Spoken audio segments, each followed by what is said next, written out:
Алдымен осыны саламын. Енді қалың сызықпен цилиндрдің сыртқы контурын салсам, айттым, біз алдынан қарасақ, цилиндр тік тұрған кезде ол 4 бұрыш болады дедік.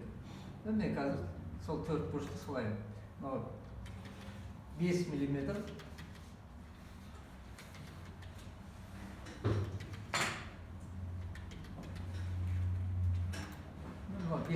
Мен өлшеп салдым. Неге? Себебі біз айтамыз, ось контурлы сызықтың сыртынан әр уақытта 5 мм-ге дейін шығып тұру керек. Міне сол үшін 5 мм-дің сыртынан шығарып қойдым. Бұл алдынан қараған көріс 4 бұрыш. Енді үстінен қарайтын болсақ, мен тура мына осьтердің теңескен жері шеңбердің центрі болады. Сол центрдің шеңбер сызамыз. Міне центр үстінен қараған көріс. Енді сол жағынан қарасақ, жаңа айттым, сол жағы тура алдынан қарағанда қандай болса, сол жағы тура сондай болады. Сондықтан сол көріністі бері қарай көшіріп салсақ болады. Міне біздің алдымызда тік тұрған цилиндрдің 3 көрініс болды. Цилиндрдің контур осындай 2-4 бұрыш, бір шеңбер. Басқа сызық болмайды. Қай жерде болса да цилиндр жеке тұрма, басқа денелермен призма, мысалы конуспен қосылып тұрса, бәрібір цилиндрдің өзінің сол контуры 4 бұрыш, 2 проекциясы 4 бұрыш, 1 проекция шеңбер болу керек. Біз сол осы 3 несіне қарап, фигурасына қарап, цилиндрді анықтайды екенбіз. Бұл бірінші жағдай. Енді жаңа цилиндрдің басқа жағдайын қарастырып көрейік. Біз айттық, ол біздің алдымызда ұзынан соғылып жатуы мүмкін деді.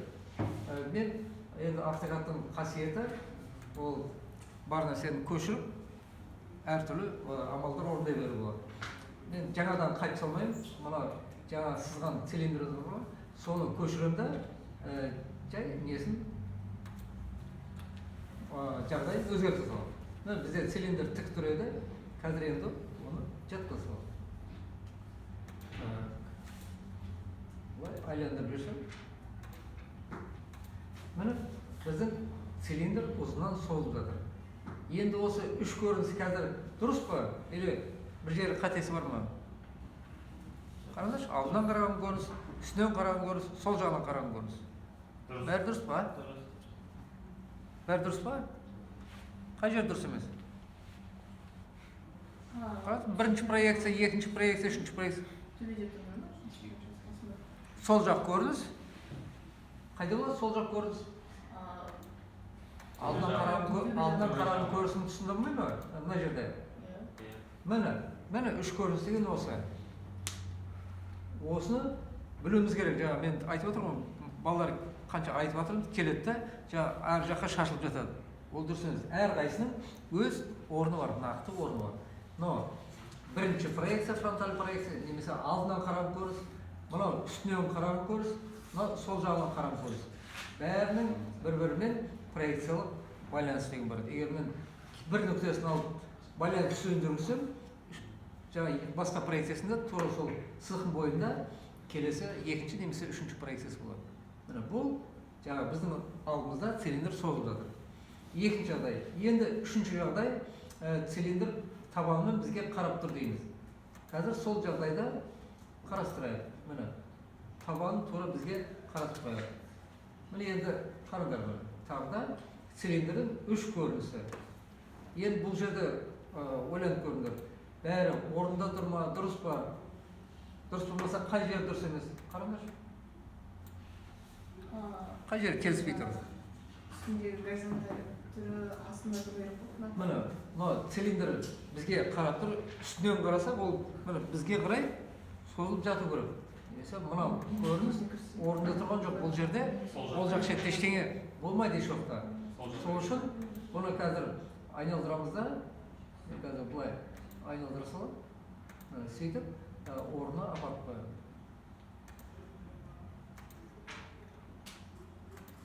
Мынаның турасына апарып қоямын. Міне цилиндр табанының бізге қарап жатса, оның 3 көрінісі осылай болады екен. Әр қайсының орны айт, әр қайсының орны бөлек. Алдынан қараған көрінісі, цилиндрдің табаны бізге қарап тұр. Үстінен қарасақ, бір жаққа қарай соғылып жатыр. Ал сол жағына шығып қарасақ, сол жағы ол бізге осылай көрініп тұр. Міне осы 3 жағдай. Басқа ешқандай жағдай біз қарастырмаймыз. Қандай тапсырма болса да, қай вариант болса да, осы 3 жағдай. Енді бұл біздің тапсырмаларды қарайтын болсақ, қараңдар. Мынау бірінші вариант, қазір тағы да мынау екінші вариант. Байқасаңдар, цилиндр бүтін емес жаңағы. Мынау цилиндр, мынау қараңдар төбесінде цилиндр тұр. Мынау цилиндр тұр. Мына жерде цилиндр болған, бұл цилиндр емес, цилиндр ойық. Бірақ ол да цилиндр. Ойық болса да, оның орны цилиндр. Міне барлық вариантта цилиндр бар. Бірақ бірнеше вариантта жаңағы цилиндр бүтін, бірнеше вариантта цилиндр бүтін, ал көп варианттарда цилиндрдің бір шеті ой болған, қи болған, кес болған сондай элементтер бар. Мысалы, мына жерге қарасаңдар, мынау цилиндрдің бүйір беті бүйтіп ойылған. Тағы қарай берсек, сол сияқты мына жерде цилиндр бүтін екен, бірақ жарты, мынау цилиндр бүтін, 21-ші вариант ең оңай вариант екен.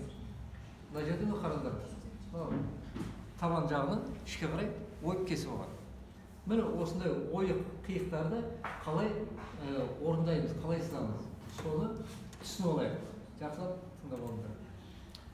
Енді оны не алу үшін, былай түсіну үшін бізге суретіміз қолмен ұстап көрген не ғой? Ойға түсінуге жақсы болды.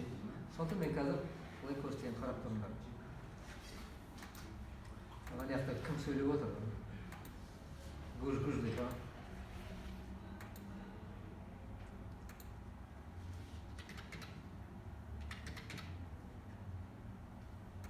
Мен цилиндр. Цилиндр, ең бірінші біздің қарастырған вариант тік тұр. Енді біз жаңағы ойық қиықтар, кесіктер бар, тіліктер бар. Олардың бәрі қалай кесіледі? Цилиндр не ұзынан жаңағы тігінен дейді, немесе көлденең кесіледі. Басқа бұлай қиғаш кесілмейді, онда вариант жоқ. Сонда көрейік. Егер біз мына цилиндрді көлденең кессек, қызым, ташташ соқтыңды, ташташ. Сен менде болмасаң да, апай, келесің бе жұмысың? Міне, егер осы цилиндрді көлденең бір орта беліміз келген жерде кесіп тастақ, не өзгереді? Не өзгереді? Оның биіктік өзгереді, солай ма? Мысалы, біздің цилиндр кесіп ек, үстің жағын кесіп алып, қысқарып қалды. Бірақ қысқарғанда оның жағы үш проекциясы өзгереді ма? Төрт бұрыш, шеңбер. Бәрі солай қалады, тек қана біздің төрт бұрышымыз кішірейіп қалды. Басқа ешқандай өзгеріс жоқ. Ол егер көлденең кессек. Ал егер жаңағы былай тігінен кессек, қазір мен сол тігінен тіліп көрсетейін.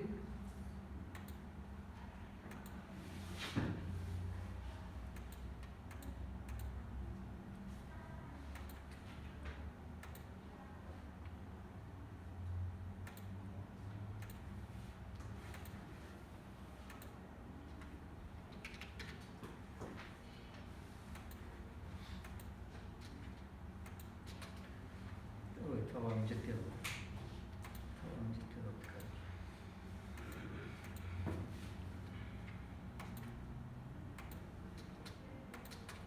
Mana biz silindrni жаңағы ұзынынан немесе тігінен бір шетін кесіп алдық. Кесіп алдық, ол жаңағы теп-тегіс мынандай бет шықты, тақтайды, кесіп алғандай. Жазық, мынау қыз болып тұр, жазық бет шықты. Егер ол бетіне қазір қарасақ, жан-жағынан. Мынау қарайық. Мысалы, мынау бір шетке кетіп қалды.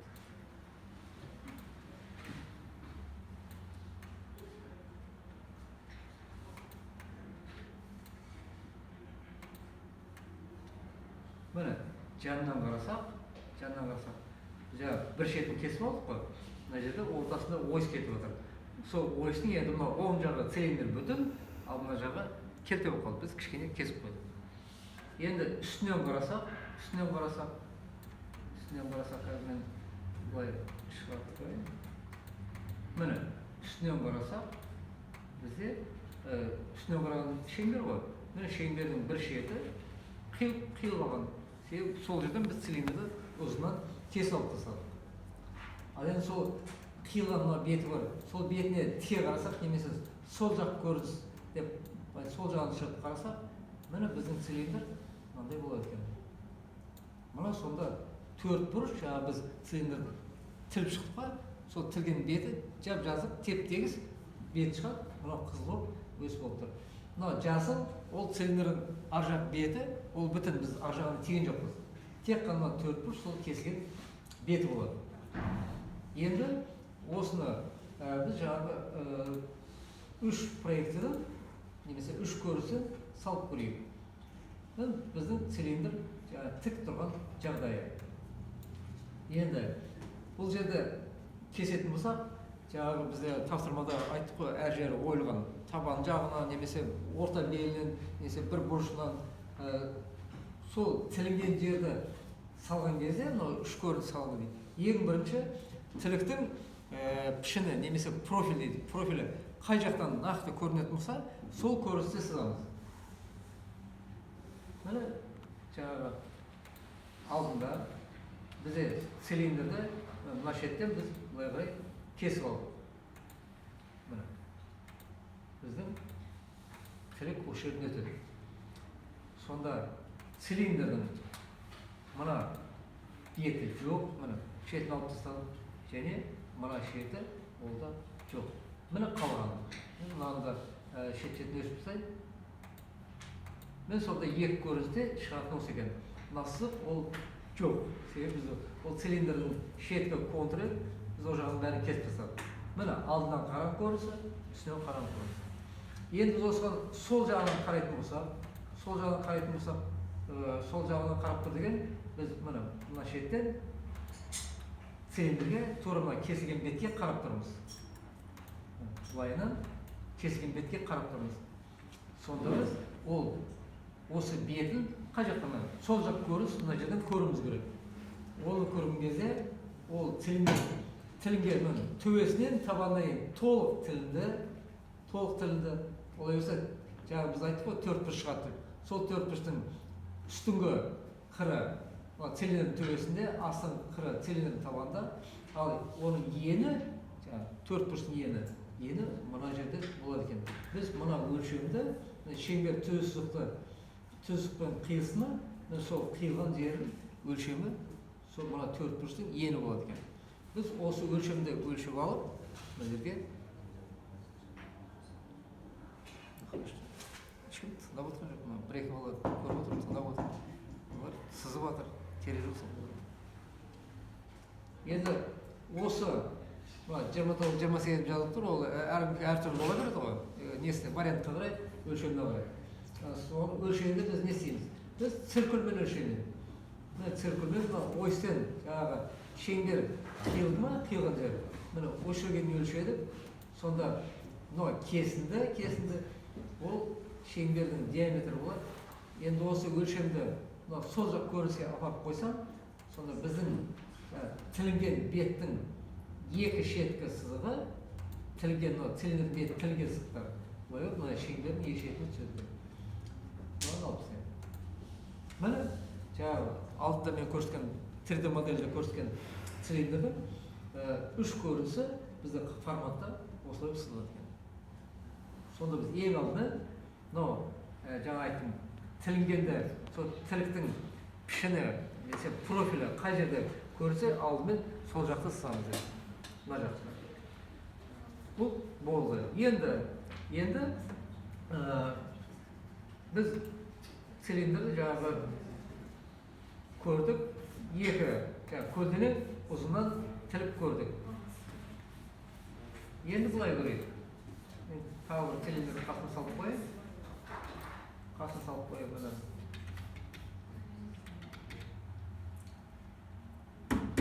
Енді бізде тапсырмада цилиндр көлденең кесілгенде, ол әрдайым тура осындай басынан аяғына дейін толық кесілмейді, ол кішкене бір тереңдікке кесілуі мүмкін.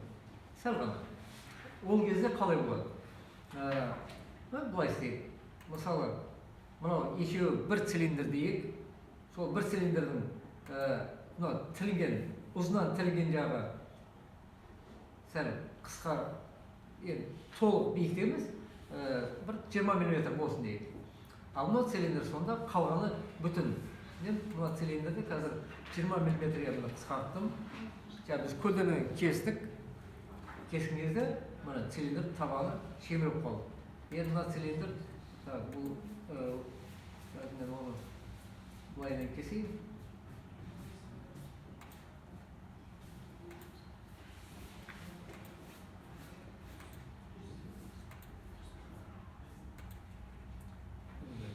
Көшіру керек.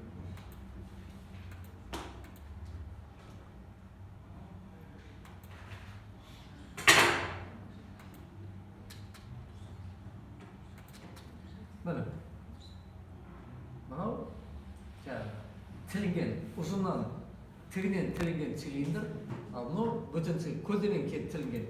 Енді екеуі бір деп есептеп мынаны қазір апарып қойсақ үстіне, міне біздің цилиндр мынандай болады. Астыңғы жағын сәл басқа түске қойып, екеуі көрініп тұрсын. Сонда бұл жерде біз екі цилиндрді ойласақ та болады. Әбден көз үйреніп алғанша. Ал кейін көз үйренген біз уже бірден білеміз, қай жерде қандай сызық шығады. Енді бұған қарасақ, қараңдар, үстінен қарасақ, мынау жасыл ол цилиндрдің ең төбесіндегі табаны, мынау көгілдірек тұрған астындағы бүтін қалған цилиндр ол көлденең қиылған, мынау қызыл сызық ол біздің үстің жағында цилиндр тігінен кесілген.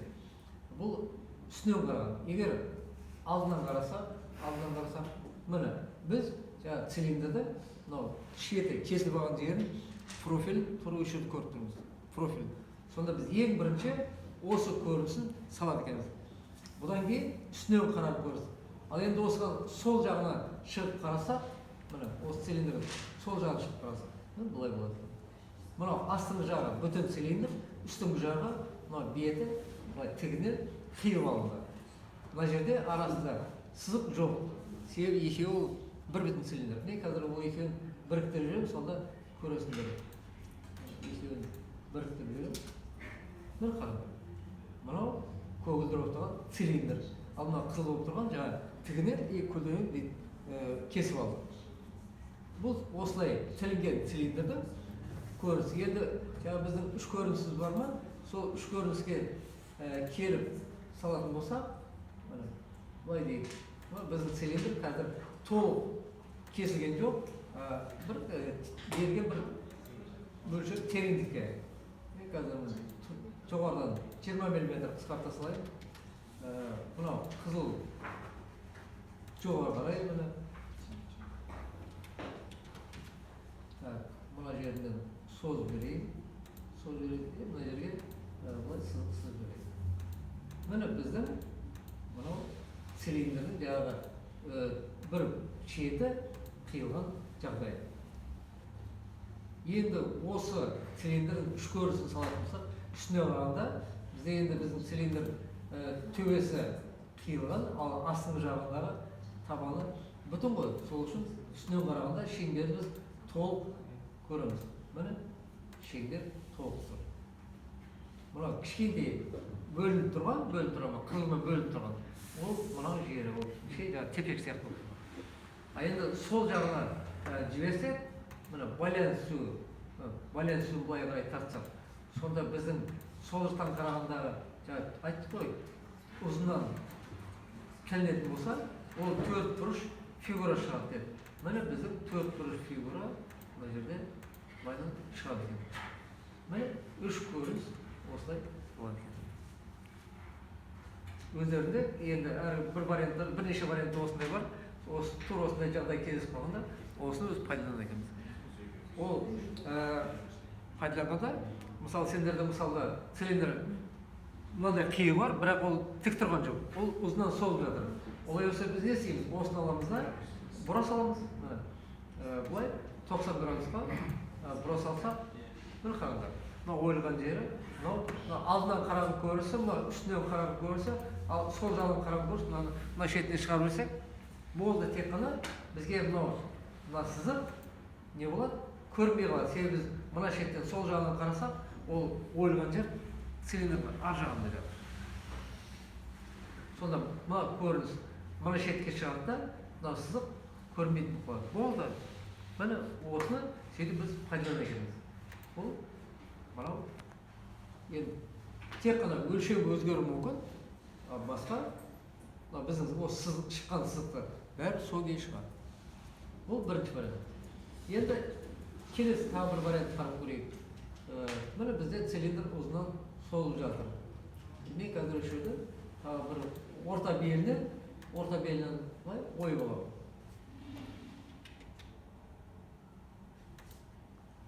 Міне орта белінен ой болады. Мына жері жоқ. Бүйтіп аралады да қашап тастады.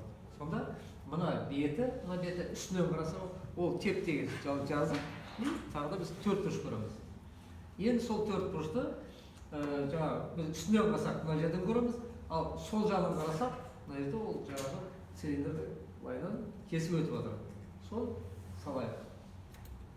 Бірінші мынау шеңбер жаққа әр уақытта жүргіземіз. Себебі біз тек қана осы көрсек, ол жаңағы тілінген жер бар ма, соның ені тек қана осы жерден шығады.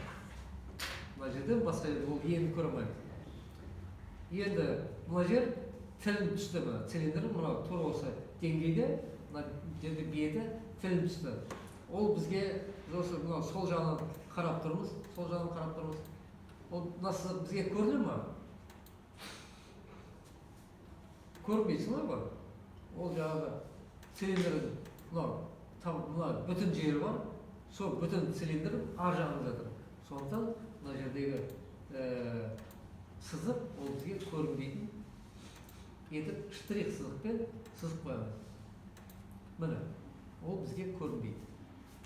Енді үстіне қарағанда біз жаңағы ой болған жер, мынау сол жақ шеті, ойықтың мынау оң жақ шеті, бәрі байланысумен. Ал енді мына жерде бізде төрт бұрышын көріп, төрт бұрыштың екі шетін шектеп алдық. Енді бұл ені керек бізге. Ені айттық, ені ол мына жақта. Осы өлшемді өлшеп алып, мына өлшемді шеңбер түз сызықпен қиылған жерін. Тағы да немен? Циркульмен өлшейміз. Циркульдің енесі мынау осьқа қойып, қалған мына шетіне әкелсек, міне екі шеті симметриялы. Осы өлшемді мына жерге әкеліп қоямыз да, қалың сызықпен сызып берсек, тілінген жері, цилиндрдің беті тілінген жері, мынандай сызық шығады. Енді ол екеуінің тағы да арасын қалың сызықпен қосып берсек, міне біздің цилиндр орта белінен ойып алған жер, осы төрт бұрыш осылай шығады екен, байланыстыруларды. Міне, бұл да бір вариант. Бір вариант болғанда, жаңағы тапсырмада тура осындай ойылған жерлер бар.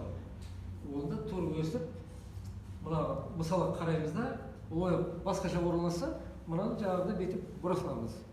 Мысалы қағазға сызып алдық та, қолын қалай болса сызып алдық та, соны өзіміздің тапсырмаға келтіріп бұрып алсақ, соны қарап дұрыс вариантты сыза саламыз.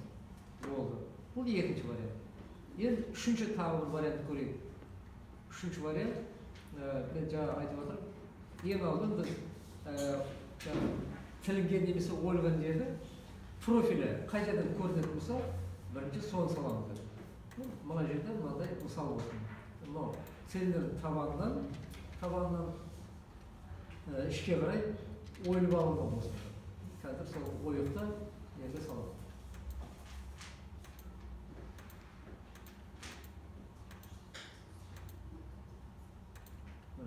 Цилиндрдің табан жағынан мына жері ойылып алынған. Елестетіп көрсеңде болады.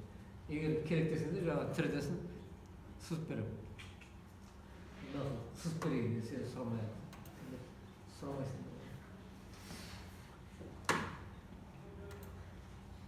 Мынаны алып тастаймын да, жаңадан цилиндр сызамын. Ағай, Z-ті. Z.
kesilib alған жер, ортасы ойылып алған жер, бұл призма.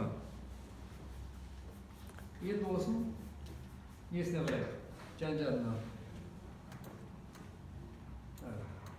Міне. Мынау біздің сол жақ көріс деген ойықтың профильдері. Бізде ең бірінші осылай цилиндр табан қойып алды. Енді бұл сол жақ болса, біз өзімізге қарату үшін оны былай қарай міне бұрамыз бірінші.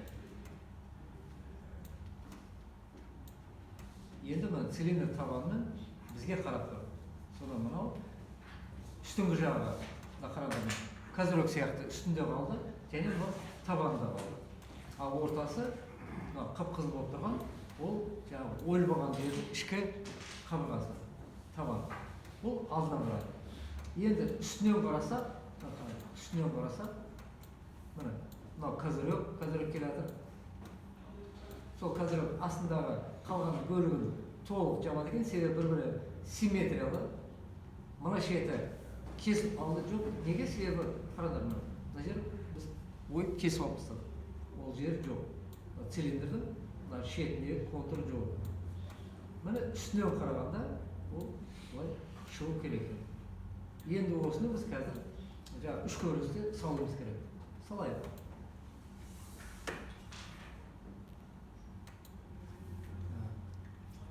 Міне.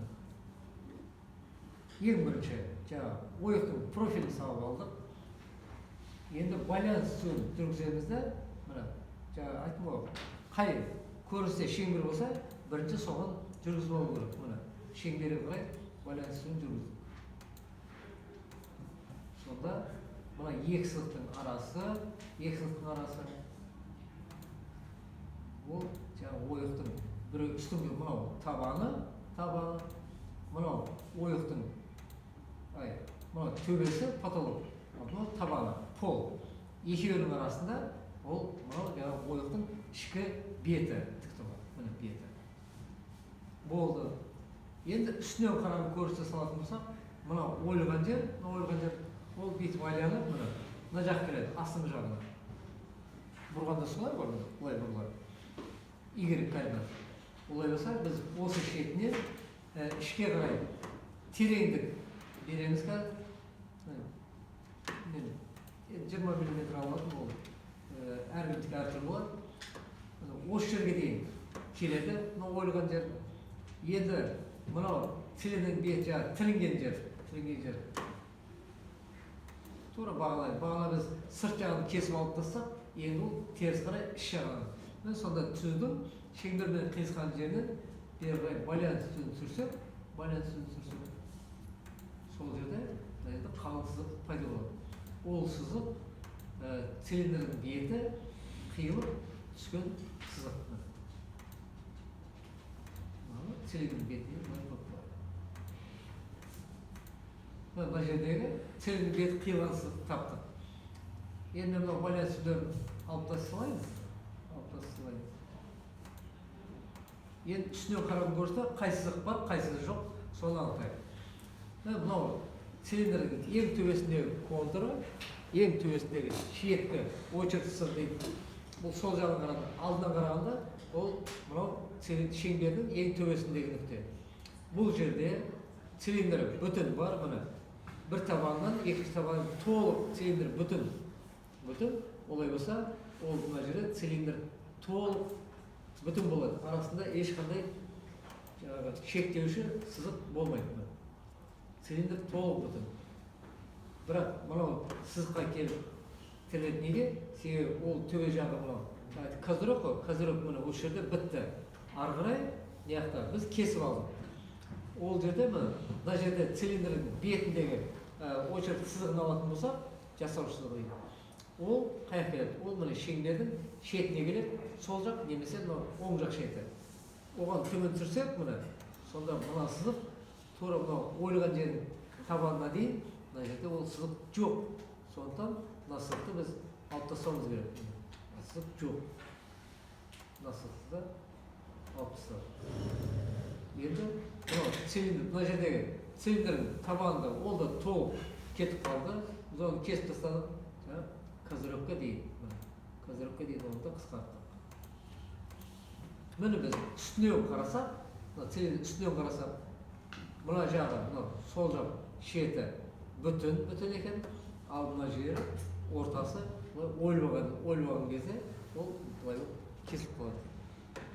Мына екі шеткі сызығы, ол мына жағы козырек дедік, сол козыректің екі шеткі контур сызығы. Енді үстінен қарағанда бізге не жетпейді? Үстінен қарағанда мына жағы біздің ойықтың табаны бар. Ол табаны цилиндрдің бір шетінен екі шетіне өтіп жатыр. Сонда мына козырекке дейін ол табаны көрінеді, мына кішкене сызық сол табаны көрініп тұр.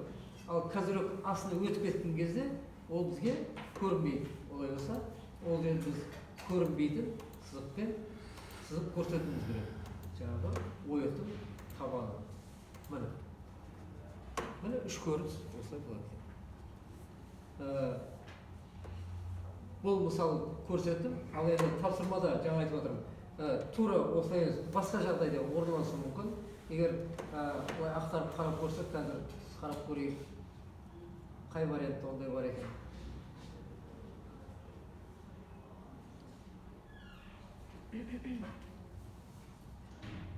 Міне болды. Бұл жерде цилиндр